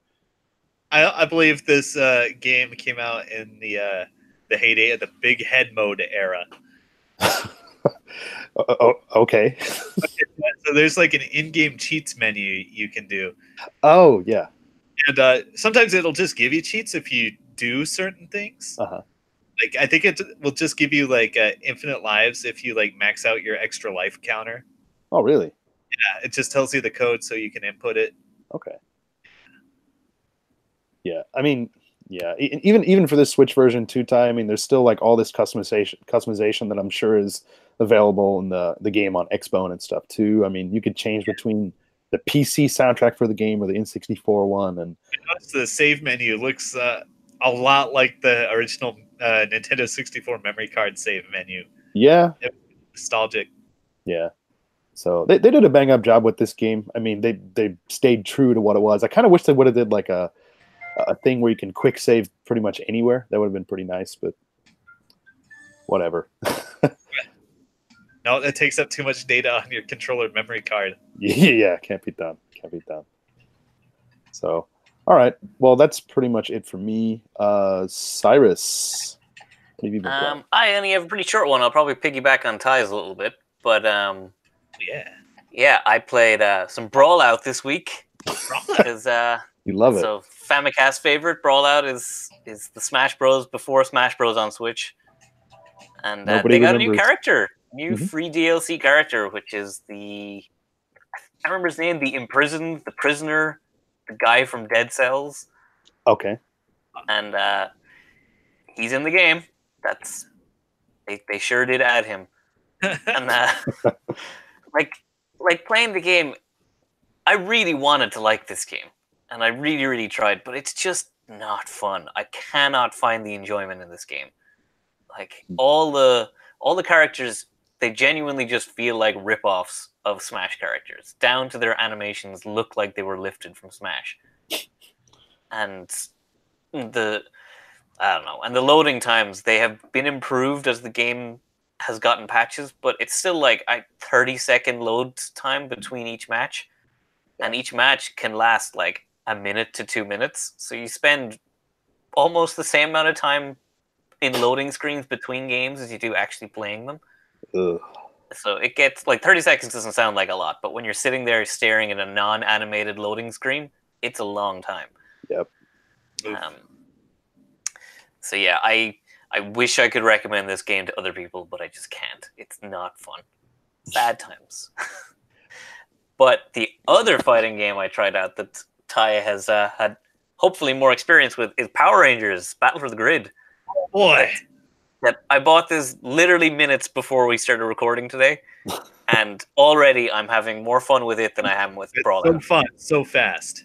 It's like, it's really good, and even they kind of took the Smash style of controls, where it's like you've got 4 buttons: attack, light attack, and then a special attack and another special attack. There's no quarter circles. There's no special fighting game inputs. You just hold a direction while pushing a button. You do something different. Right. And it all works super well. Like, this game has no right to be as good as it is. It's a Power Rangers game. And, I was watching a kind of like a review or some impressions and stuff like that on YouTube, and a guy was awesome dude, RGT85. I don't know if you guys ever watch him, but it's cool. But he was playing this game online, and even like the online looked like it held up pretty well. Like, I wonder what kind of netcode they were using. Yeah, I'll tell you, the director for this game is famous Marvel vs. Capcom player Clockwork. Mm-hmm. So he's probably doing what's that called? The PBGBD DVD? GGPO. That's what I said. I don't know. I haven't played it online yet, but I'm guessing maybe. Yeah, it looked... I mean, I'm just a scrub when it comes to, like, you know, observing fighting games and stuff, but I mean, it looked pretty damn smooth to me. Yep. My first 5 minutes in training mode, I was having so much fun. I was like just doing stuff like, oh my god, it's so busted. That's the thing from Marvel 2.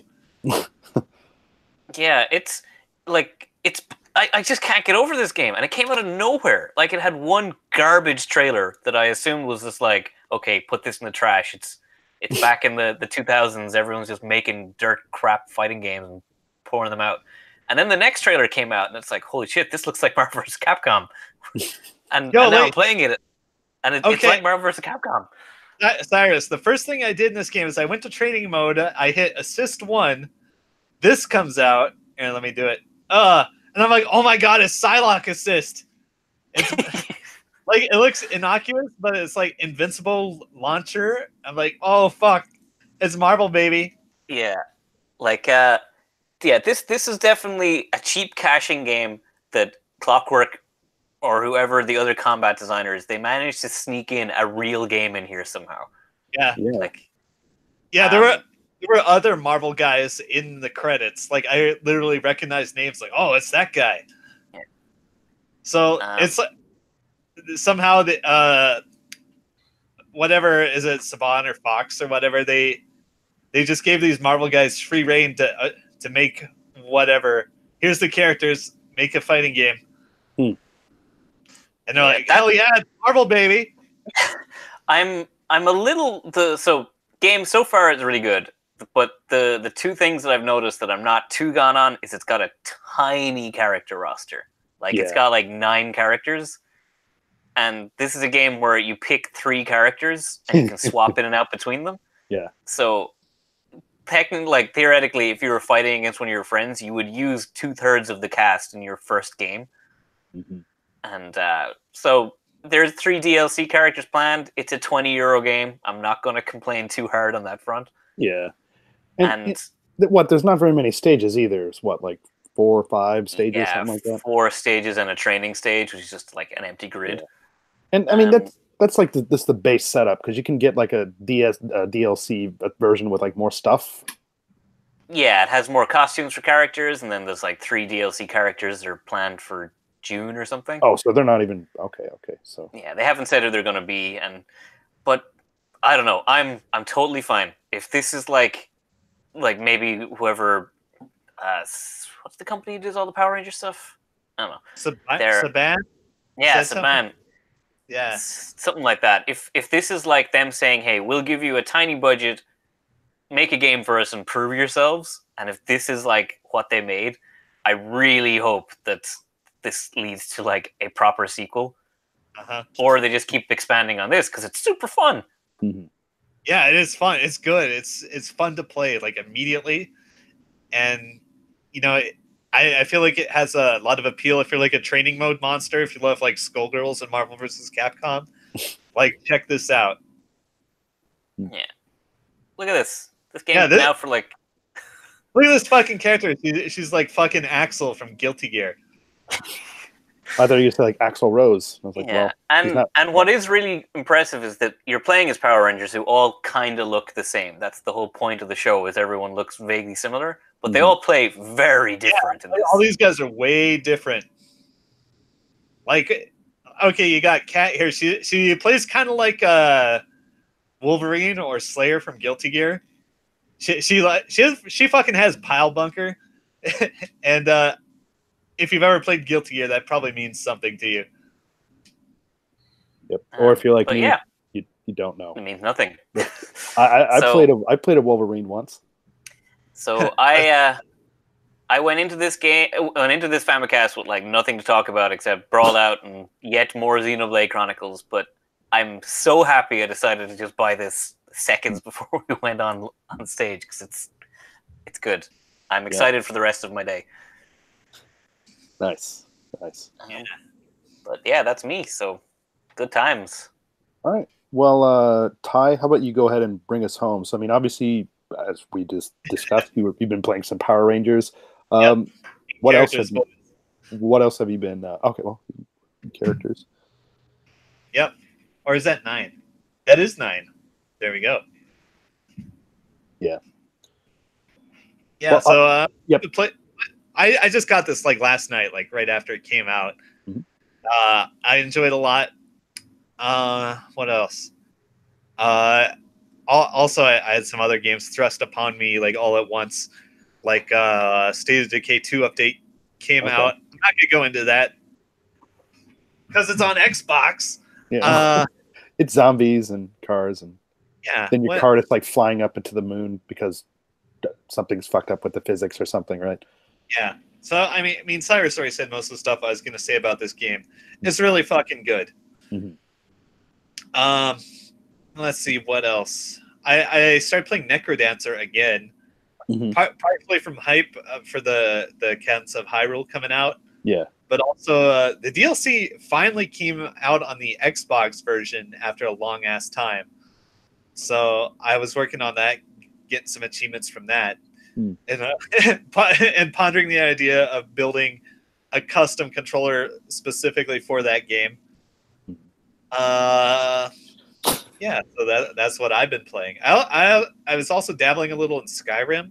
Okay. Like just like playing with mods, looking at the scripts, maybe try to customize some stuff. I don't know if it'll pan out, but if I make something cool, I'll let you know. Okay. Cool. Yep. Cool. I mean, yeah, that's it. I just want to say that Necrodancer is great. So, do you know off the top of your head the Switch version of Necrodancer? Did that come with the DLC like packed in, or is it available? That's a very good question. I do not know.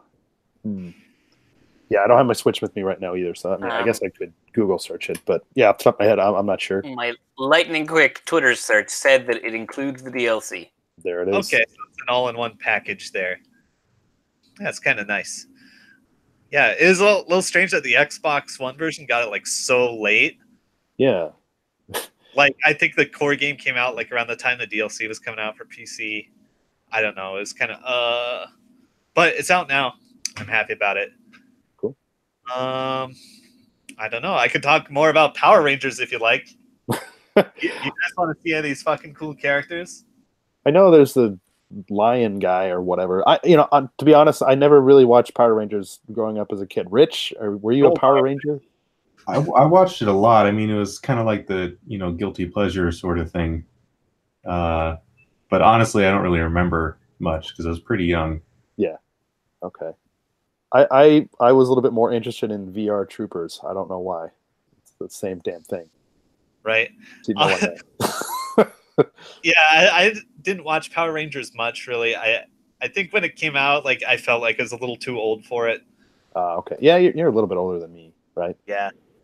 Yeah. But, like, as soon as I play these characters, like, I get really excited because I instantly identify them as, like, an analog for an existing fighting game character. Right. Right? Like here we got Axel from Guilty Gear. We got Hawkeye or Eagle from Killer Instinct, whatever. Then we have this like Wolverine / Slayer. I haven't played Magna yet. Lord Drakon, he's got that good ass assist. Golder I haven't played yet. Mastodon, he's the keep away gun character, so yeah, I'm gonna fucking play him. I immediately picked him up because of that. Yeah. Like I saw this was like the first thing mentioned on Scrub Quotes is this fucking character. So I'm like, oh, he's on my team. Nice. Cyrus, did you watch Power Rangers back in the day, or was that? Yeah, I did. I watched it, not a lot of it, but like enough of it. And my friend had all the toys. I was always playing at his house with all the toys. Way later than I should have been. Like way older. I remember one of my other friends came over and saw the two of us just, like sitting down playing with his toys, and he just shook his head and left. And 22 years old. It's okay. Yeah, it was last week. I mean, when you have this big ass thing, it's called like Ultra Deluxe Space Ultra Megazord. It's like, how are you not going to play with that? Yeah, I mean, if you have the G.I. Joe like Cobra base, who cares if you're like 25 years old? You gotta play. Yeah. I actually don't particularly care about the Power Ranger aesthetic. Like, I think it's actually a detriment to this game that it's got Power Rangers in it because no one takes it seriously. Yeah. Look at this fucking training mode. It has a stun meter. That's like some fighting game rocket science right there.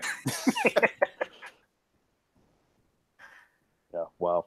Well, if you're even the least bit interested in fighting games, this seems like the one to get. So, yeah. Which is bizarre, shocking, and a little scared, but, go for it. Buy this game. It's fun. Yeah. Alrighty. Well, that's going to do it for new business. So we're going to go ahead and move on to a little bit of feedback, and then we're going to go ahead and close out the show. So if you want to have your feedback read out on the air, you can email us at thefamicast@gmail.com. You can hit us up on Twitter at thefamicast, Facebook at thefamicast, wherever, and you can get your comment or question read out on the air like these guys. So today we don't have a lot of stuff, but I wanted to highlight a few things. We did get a comment on Facebook from our good pal Sean. He was listening to the last episode of the show, and he said, "Hey, the early March episode was exceptional." I laughed until I pulled my headphones out of my ear. No, I laughed until I stopped. Good show. So, hey. I wonder what was so funny. Yeah, exactly. Probably, yeah. You better go back and listen to the March episode to find out. Yes. Right? The early March episode, to be specific. No, both of them. But yes, at the same time. Good luck to you. Yeah, on Twitter last time, like during the show, I think Aaron Brown. Gosh, I keep forgetting his last name, but he asked about Minoru. Former Nintendo World Report, Japan correspondent, Famicast guy, all around and stuff. But he asked like, "Hey, what the heck happened to Minoru?" And we said like, "Hey, I think he's teaching somewhere." But he actually kind of chimed in, and I'm trying to get it pulled up here. Yeah, he said, "Hey, congrats on the 8th anniversary, Minoru. It's a great achievement. Say hello to the listeners. Hello." He's in Osaka right now. He teaches linguistics and Japanese at a university. So Minoru is still alive and kicking. So good for him. And yeah, let's just keep it at that right now. I think we're running a little bit long today. So let's go ahead and close out the show. Ty's still going at it there. Practicing the infinite. Okay. I'm trying to figure out. I haven't done it before, but I think it's just this. I'm not on my fight stick right now, but that's what the loop looks like. He's using a Dreamcast D-pad right now. Yeah. But anyway. Yeah, anyways. Ty's going to be here for a while. It's an infinite. That's why he's here. There it is. Well, first, Rich, I want to thank you for coming on. I hope you weren't too bored when we were talking about some games that you hated. I did not hate them. I know. But no, man, thanks for coming on, and thanks for your support as always and stuff too. Do you have any other big plans for your remaining time here in Japan? I don't know. Nothing too big, I don't think. Okay. Well, cool. Well, enjoy. And if you want to follow us on social media, you can do that. You can follow me at DannyBiv, DANNYBIV. James is gone right now. He had some thing come up. His internet's run dry. Got to go prospecting for more internet. But if you want to follow him on Twitter, you can. It's FamiComplicated. And Cyrus, where can people find you? You can find me at Celsci on the Twitters. And that's about it. Okay. And Tyrus. He Super wishes. Cat Drugs. You'll find a good tweet about what's your tag. I recommend it. Let me tell you, if you have a handle or a secret internet code name or whatever, when you go meet people in real life, things get weird. And there's a conversation that goes with like every single person's gamer tag, and I posted mine. All right. I'm looking forward to checking that out. All right. Well, thank you out there for listening. Thank you for watching. We appreciate that. We will catch you next time. Have a good rest of the month and all that garbage. And yeah, see you later. Peace out. Nice. Bye.